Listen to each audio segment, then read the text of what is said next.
Welcome back to the channel, everybody. I'm Brian Lee Durfee, author of The Forgetting Moon and The Blackest Heart, both published by Simon & Schuster's Saga Press. Today, I'm going to be reviewing Dean Koontz' Night Chills. Came out in 1976. It was the very first book he wrote under his real name, Dean Koontz. Before that, he had written under several dozen different pseudonyms. None of those books ever were a hit. This one came out in 76. It also was not a hit. It wasn't until his third book that came out under Dean Koontz, which was, I think it was Whispers. Yeah, I think Whispers. Whispers was the third book that came out under the Dean Koontz name, and that one was the one that became a huge hit for him. So he did this one first, then he did The Vision, and then his third one, Whispers, was the big massive hit. And then everything that he'd ever written, they started republishing it under Dean Koontz. But Night Chills was the very first Dean Koontz novel under the Dean Koontz name. Now, keep in mind, he wrote a couple dozen books before this under different names. What do we think of it? The cover, let's talk about the cover and the packaging. You know, this cover, I don't know who the illustrator was, but it's got that very... this looks like it came out in the 70s. The cover's very basic. It's got the kind of that Stranger Things look to it. So we'll give it an okay. You know, and then all of his books were in these mass market paperback sizes. For, you know, a good 30 years, every Dean Koontz book you could count on coming out in mass market this size. And then about 2006 or something, publishers decided they were going to f with the populace and make their mass market paperbacks just slightly bigger. For no particular fucking reason at all. Just to make all of our collections look super stupid on the shelf. I mean, there's no sense to this. There's no sense to this. You know, I did a whole video. It's called Publisher's Biggest Mistake. So just type in my name and Publisher's Biggest Mistake Ever, and you'll see my rant about what I thought of when they changed mass markets from the perfect size to the imperfect size. I could do another rant about it right now, but we won't. We'll talk about Whispers. You know, I kind of was interested to read this because this book was not a hit. It wasn't a hit until after Dean Koontz became a hit. What I'm trying to say is I wanted to read some of Dean Koontz's earlier stuff before he became wildly popular, to see if I could kind of pin down his wildly popular books with some of the books that he came out with earlier that were just sort of vanished, disappeared, that nobody ever really read. So I thought I would do that, and I learned some things. I learned some things, folks. So let's talk about what this book is about. The fever is spreading. I'll just read right out of the book here. Seizing the men and women of Black River, plaguing them with night chills. That was the name of the book, Night Chills. Driving them to violent acts of rape and murder. The fever is spreading. Designed by top scientists and unleashed in a monstrous conspiracy, its deadly spell can unlock the most frightening potential of the human mind. So it's not like the coronavirus, which just makes you sick. It's a thing that's a bug that makes you feverish and makes you deadly and murderous. The fever is spreading, the nightmare is real, and death is the only cure. So in other words, you have to die before you lose the fever only goes away when you're dead. So, this is about subliminal messaging. In other words, their fever, they've subliminally putting in television and radio subliminal messaging, and it's fucking with people's minds.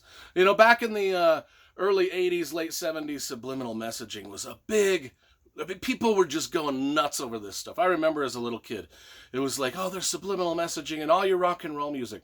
There's subliminal messages in all your books you read and everything you do. And so Dean Koontz was trying to capitalize on that, fear, that freak phenomena fear that was just like, it was more popular than aliens or anything, or any conspiracy theory. It was the subliminal messaging, and that's what this book is about. The one thing that is odd about this book which is not like any Dean Koontz book, is it jumps back and forth in time way too much. I mean, every other chapter, it's like June 14th, 1974. Then the next chapter 3, December 7th, 1972. And then the next chapter, January 5th, 1978. And then the next chapter, January 2nd, 1962. I mean, I'm like, just tell me the fucking story in a linear line. Don't go back.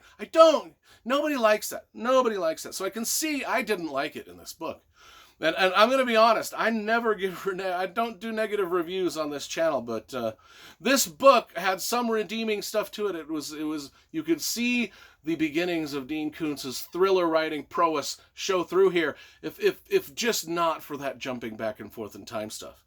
The subliminal messaging, and another thing that I really liked about this, let's talk about things I really liked about this book, is it was written in the mid-70s, and so it's interesting to see how things were perceived in the world back then, There were no computers, no internet, no Facebook. It's, how it was back in those days. Just cars and telephones that you had to dial, and typewriters.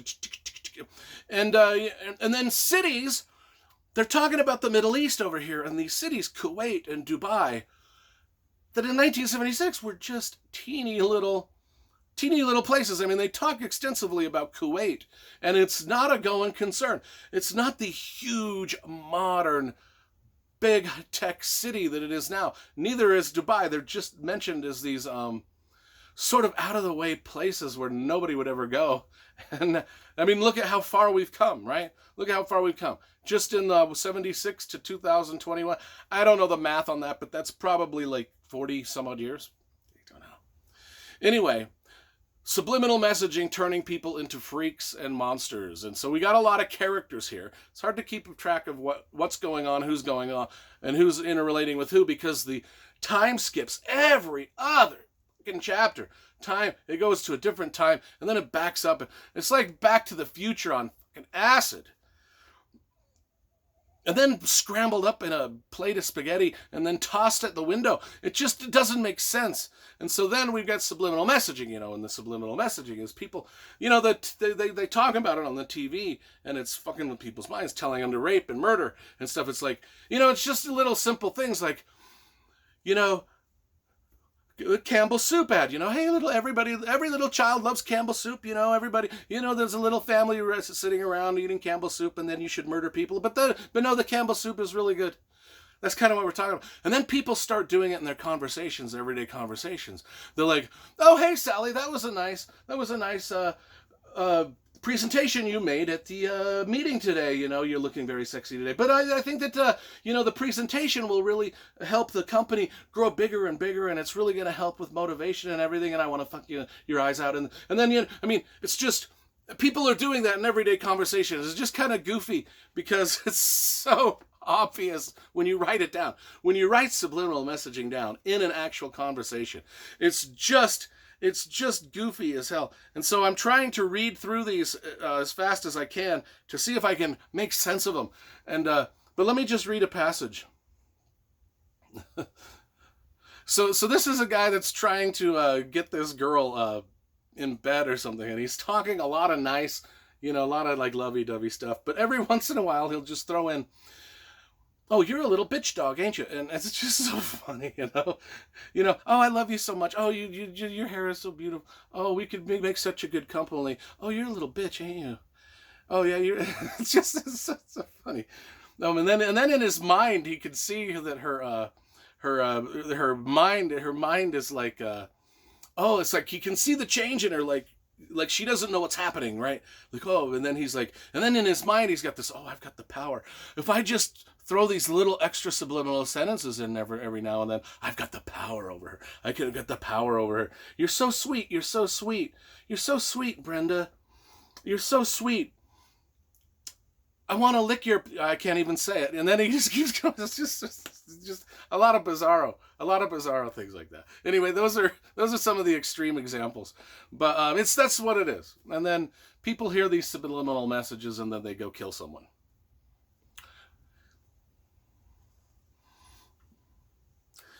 It's about a 5 out of 10. That's all I gotta say. That's about all I gotta say.